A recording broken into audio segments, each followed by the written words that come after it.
Licença que eu tô chegando, licença que eu vou cantar. Saúdo nossa memória, uma história eu vou te contar. Essa história eu vou te contar. Uma história eu vou te contar. Há muito tempo atrás e bem longe daqui, havia uma tribo. E nesta tribo, a índia Janaína casou-se com um índio Aité. Foi um tempo de muita festa, muita comemoração, muita alegria para todos os amigos, os familiares, que ficaram comemorando por muito tempo. Os índios gostavam de ciranda, de dança, de música, e assim eles aproveitaram aquela ocasião para comemorarem juntos. Depois de um tempo, o índio Aité procurou a índia Janaína. Ele queria fazer a lua de mel. Porém, a mulher foi logo avisando: nós só vamos fazer lua de mel à noite. Mas o índio estranhou e foi querer entender com a companheira: Janaína, mas nossa tribo não tem noite. Nós nunca vimos a noite. É calor, é sol, claridade o tempo todo. A gente não vai fazer lua de mel? Foi então que a índia Janaína foi explicar para o companheiro dela que à noite estava com a cobra grande, a Boiúna, que era a mãe dela. Boiúna tinha ficado grande demais para a floresta e ela foi em direção à cabeceira do rio. Conforme ela foi passando nas margens de cada região do rio, ela foi fazendo igarapés. E lá na cabeceira ela guardou a noite. Foi aí que a índia Janaína pediu para o Aité à noite como presente de casamento. Bom, Aité tinha acabado de casar e do jeito que Janaína pediu e contou a história, ele não pôde resistir a dar esse agrado para a companheira dele. Então, o índio chamou 3 outros companheiros indígenas também, amigos dele para as horas de pescaria ou de trabalho ou de ficar com os curumins. E foi dando essa missão, que eles fossem até a cabeceira do rio para então conseguir adquirir, quer dizer, pedir com jeitinho, né? Para a Boiúna, a mãe da Janaína, esse presente de casamento para a filha dela, à noite, que já estava com a cobra grande lá na cabeceira há muito tempo. Então, os amigos de Aité foram pegando uma jangada. Ela era muito boa para atravessar as águas do rio. Porém, eles foram preparando também com outras coisas que eles podiam precisar ao longo do caminho. Por exemplo, vocês têm o palpite de alguma coisa que vai ser preciso colocar? Vai ser uma viagem de algum tempo. Então eles colocaram armas e a canoa foi ficando mais abastecida. Eles colocaram também alimentos. A canoa já ficou num peso médio. Então eles resolveram não colocar mais nada não, porque ainda tinha que subir os índios mesmo. E vai que fica pesada demais. Vai que essa canoa fica ameaçando virar. Entraram os 3 índios na canoa e eles foram pelo rio até a direção da cabeceira, onde vivia Boiúna. E aí eles resolveram cantar pelo caminho, porque lembra que a viagem tinha uma duração média e os índios gostavam de música? Eles foram cantando. 1, 2, 3, 4 índiozinhos, 5, 6, 7 índiozinhos, 8, 9, 10 índiozinhos num pequeno bote. Iam navegando o rio abaixo quando o jacaré se aproximou. E o pequeno bote com os índiozinhos quase virou. Mas não virou, só balançou. Finalmente, depois de um tempo, chegaram à cabeceira do rio e deixaram a canoa na margem. Mesmo indo pé ante pé até a região em que vivia Boiúna, não puderam evitar acordá-la. Afinal, a cobra grande tinha sono leve e acordava de um jeito que eu desconfio que vocês já ouviram falar que esses animais fazem. Quem são vocês? Como atrevem a chegar na minha casa sem avisar e acabar com o meu sono nessa hora, onde já se viu, esses índios sem educação, não gosto de visita que chega e não avisa. A boiuna foi ficando ali na margem da cabeceira do rio, esperando uma explicação dos índios. E eles foram contar para ela por que chegaram assim de repente, não avisaram. Só que o índio, que era o melhor comunicador do barco, ele estava nervoso. Então imagina como ele foi tentar falar.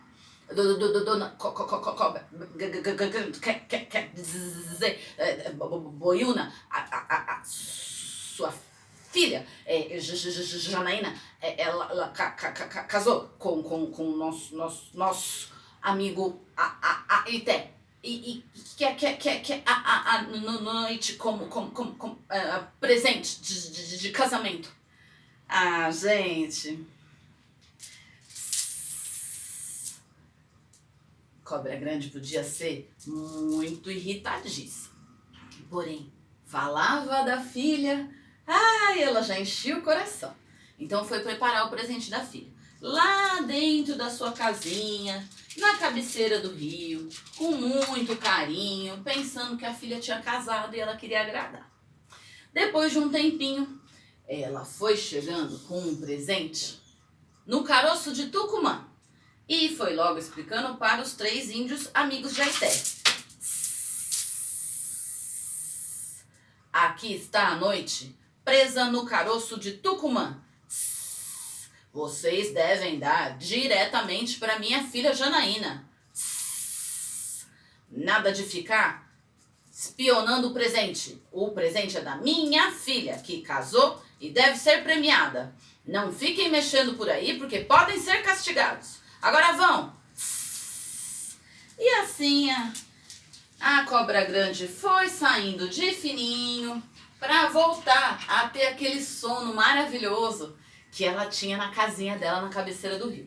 Os índiozinhos foram pegando de volta a sua canoa e agora tinha uma coisa a mais para colocar, que era o presente de Janaína no caroço de Tucumã, na parte que ainda dava para caber alguma coisa lá na canoa. Eles voltaram, saíram da cabeceira, foram pegando o rio e foram cantando uma coisa que eu acho que vocês lembram que eles gostavam de usar nessa viagem. 1, 2, 3, 4 índiozinhos, 5, 6, 7 índiozinhos, 8, 9, 10 índiozinhos num pequeno bote. Iam navegando rio abaixo quando o jacaré se aproximou. E o pequeno bote com os índiozinhos quase virou, mas não virou, só balançou. Depois de um tempo de viagem, pessoal, os índios foram achando muito curioso, porque do caroço de Tucumã saíam sons que eles nunca tinham ouvido. Saíam sons como cri, cri, cri. Vocês já viram esse som? Do que ele é? Vocês conhecem, né?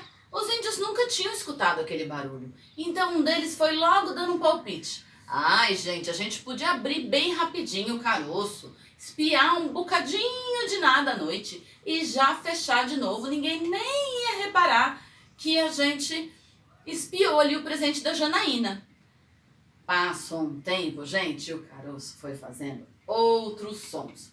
Acho que sons que vocês também conhecem. Vamos ver se vocês sabem de quem que é. Rubba, rubba. Você já imaginou o quê? Rubba, rubba. Pois é, mas os índiozinhos não podiam imaginar nada. Eles nunca tinham visto a noite. Então, um deles foi deitando a cabeceira, foi deitando a cabecinha no caroço de Tucumã e palpitando. De repente, se a gente fizer só um furinho, a gente espia bem pouquinho. Tinha um índio muito apavorado, ele foi logo dizendo: vocês esqueceram que a Cobra Grande prometeu um castigo se a gente abrir o caroço.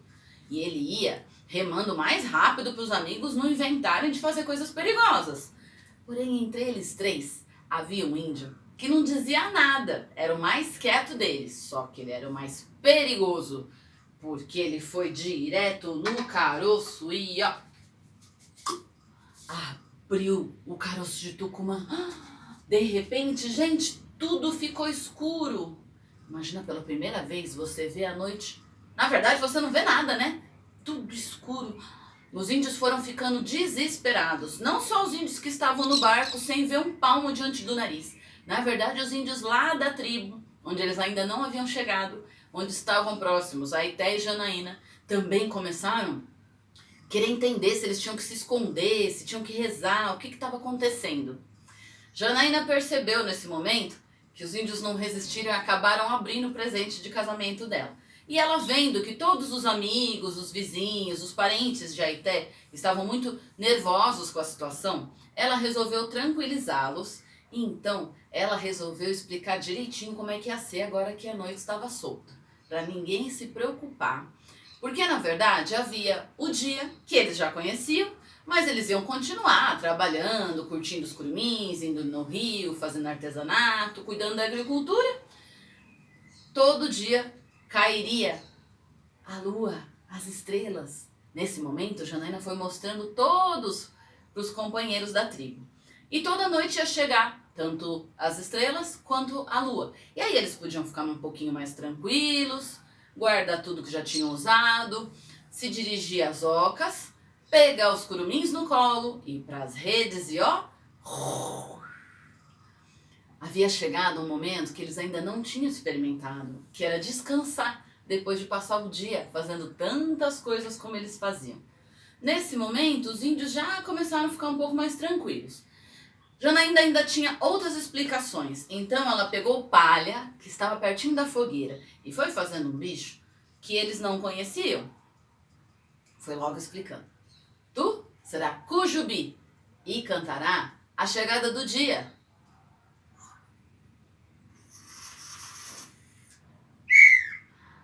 Esse vai ser o som do pássaro que vai avisar que já tá chegando o sol. Opa, assim ficava mais fácil. Os índios eram muito próximos da música, são ainda. Então, ficaram animados para já saber o que marcava essa passagem. Janaína pegou ainda cinza, também próximo da fogueira, e foi fazendo outro animal que eles não lembravam de terem visto antes. Aí ela explicou. Essa será a coruja, e ela cantará a chegada da noite. Coruja alçou o voo e... Ah, esse é o som de quando chega a lua, as estrelas, e podemos cochilar.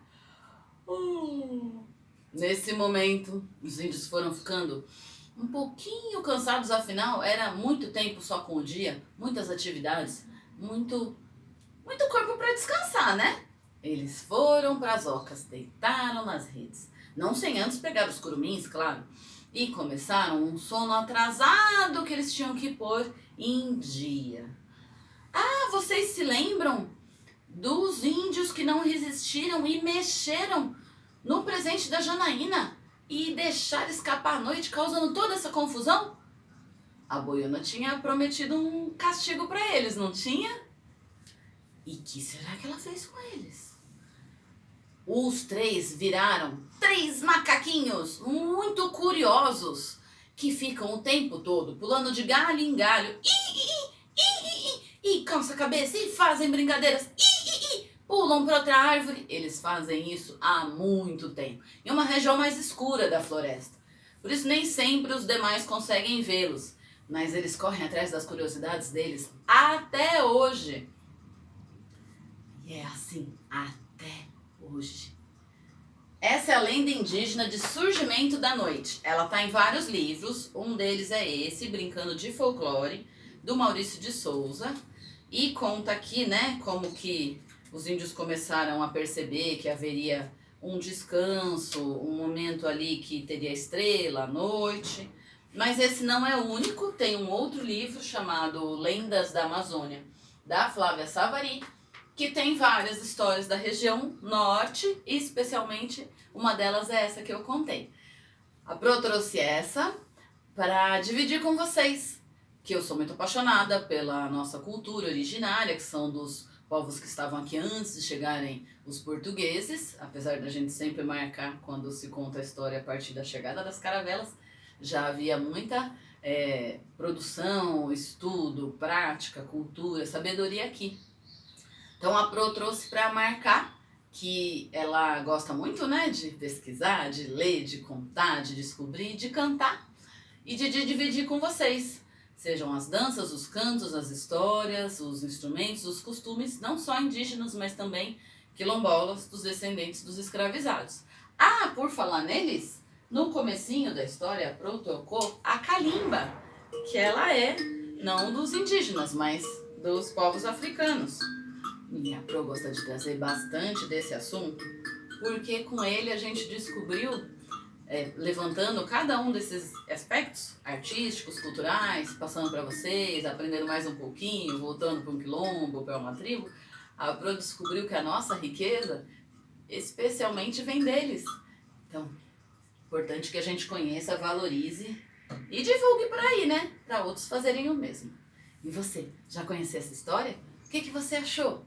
Quer me falar um pouquinho? A música você conhecia?